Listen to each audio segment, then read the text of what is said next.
Indonesia is the world's largest producers of palm oil, providing about half of the world's supply. Since the 1960s, the country's palm oil production jumped from around 157,000 tons to over 33 million tons in 2014. In the recent years, the House of Representatives has placed importance in formulating a law on palm oil. But just how effective is the bill? Here with me today on their perspective to discuss the proposed bill on palm oil is a lecturer in Faculty of Economics and Business at the University of Gadjah Mada, Rimawan Pradiptyo. Mr. Rimawan, thank you so much for joining me today on the perspective. Thank you. Let's jump right into it. The House of Representatives placed a lot of importance in this draft bill. They prioritized it back in 2016. They also prioritized it in 2017. And now they are going to prioritize it again in 2018. Yeah. Just how much do we need this bill? Well, I don't think that we need that so desperately, actually. Okay. Because that's we have the plantation bill already. Okay. It was in 2014, Right. and it's covered lots of things in there. It's quite comprehensive, and especially if we compare with the previous act, which it was in 2004, which is much better. This one, the one that we currently have. The one that we currently have in the law on plantation. Yeah, the plantation bill. Okay. And it's very comprehensive, actually. But then the question is that, why do we need this new bill? Because in my analysis, about 60% of the content is actually similar. Similar to the Similar plantation to bill. the one that plantation bill. Is it also similar in other bills? Is it just in plantation? It's just only in plantation in this case, yeah. But then the question is that because the palm oil is part of the plantation bill. Yeah. So if you're trying to create a new bill, then you should have to differentiate between your new bill and the old bill. Right. And I don't see there is significantly different in here. Right. And the worst thing is that there are so many things that actually should be governed, but here there is no, they get rid of that. Okay. So some of the things that is currently in the plantation bill is not in the palm oil bill? Yeah. Okay. So this is the situation, especially when they have for instance they have some kind of what is that things Oh, I'm sorry. Okay. It's okay. So what are some of the things that were covered in the plantation law, but is no longer covered in the current bill? Yeah, for instance, the relationship between the plantation, the corporation and the people surrounding the area. The area. They call it as a partnership. Okay.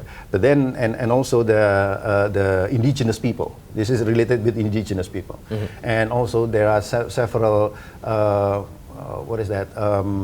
Crime that may occur in there, they don't regulate any longer. They no longer regulate it. So there's some of the things that we used to have sanctions for. I assume that we sanction if they break some of the laws and whatnot. It's no longer presented in the current bill. What is inside the bill right now? What are we looking at? Well, what we look at... I understand that it's still in the legislative body. They're still talking about it. They're still deliberating about it. But potentially, what are we looking at?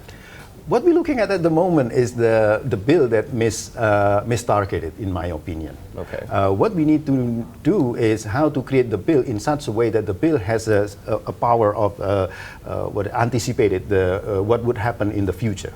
Even what's the current situation, the bill doesn't have any foundation at all to the situation. So what, for instance, is that now we are the winner in the world. For instance, the largest in terms of palm oil production. Palm oil production, but for the downstream production, we are very poor. In comparison to the Malaysian, for instance, Malaysia in 2011, they already produce 100 product, in the downstream. Okay. Whereas for us, which is only 40 products.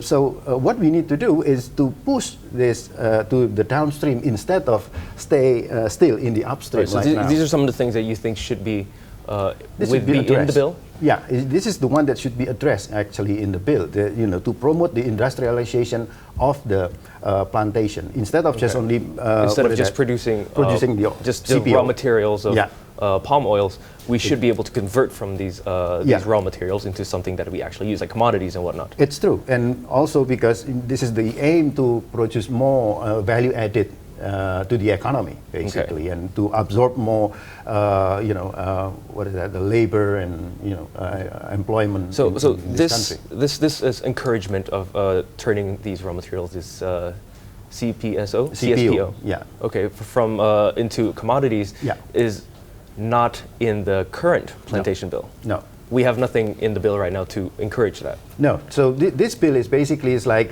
putting the comfort zone to the corporation who works in the palm oil industry plantation. Yeah. Okay. So they will be very happy in there. They still they have remember that the growth rate for their production is 8.8% per year since 2000. Year 2000. This is huge production basically in terms of the growth. Then the question is that given the fact that we are producing the highest CPO, then the question is that how do we add the value added to the Indonesian economy? Right. Now this is the one that's lacked. We don't have that in the bill whatsoever. Okay. So you think that we should be pushing this? Speaking to the House of Representatives and whatnot. Yes, of course, because that's the world going to the right direction, but unfortunately the bill goes to the left direction. Okay, it's not addressing the right problems. Yes, this is.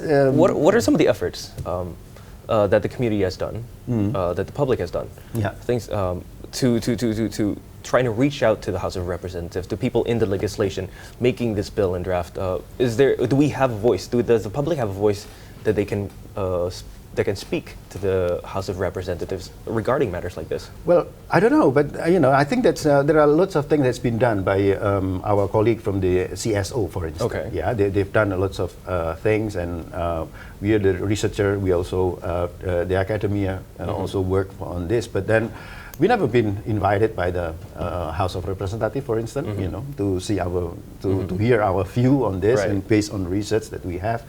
We haven't heard, we haven't received any invitation for this. So we don't know, the state of the game so far. Okay. So currently, you guys do have the resources. You guys do have the information. Yeah. But the House of Representatives, but the legislative body isn't necessarily calling out to you. Yeah.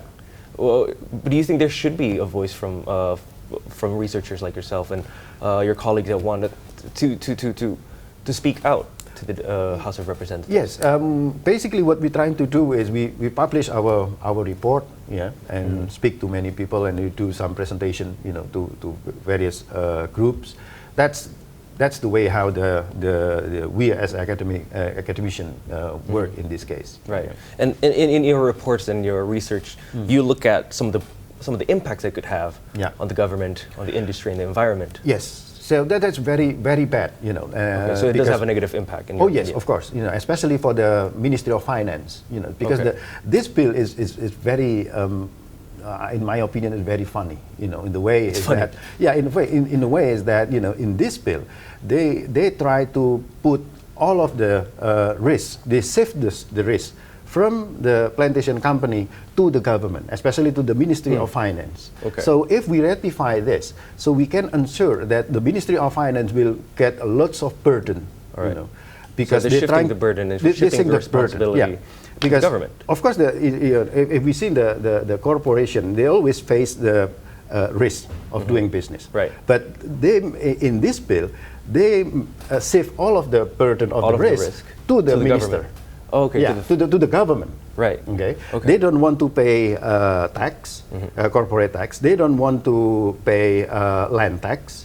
They don't want to pay import duties. Yeah. So they're trying to avoid payments and whatnot, and they're moving the risk to the government. Yeah. So we'll talk more about the risks and the effects that it has on the government. Yeah. When we come back from the break, we will discuss more about the effects that the bill has on the government, the industry, and the environment. Stay tuned.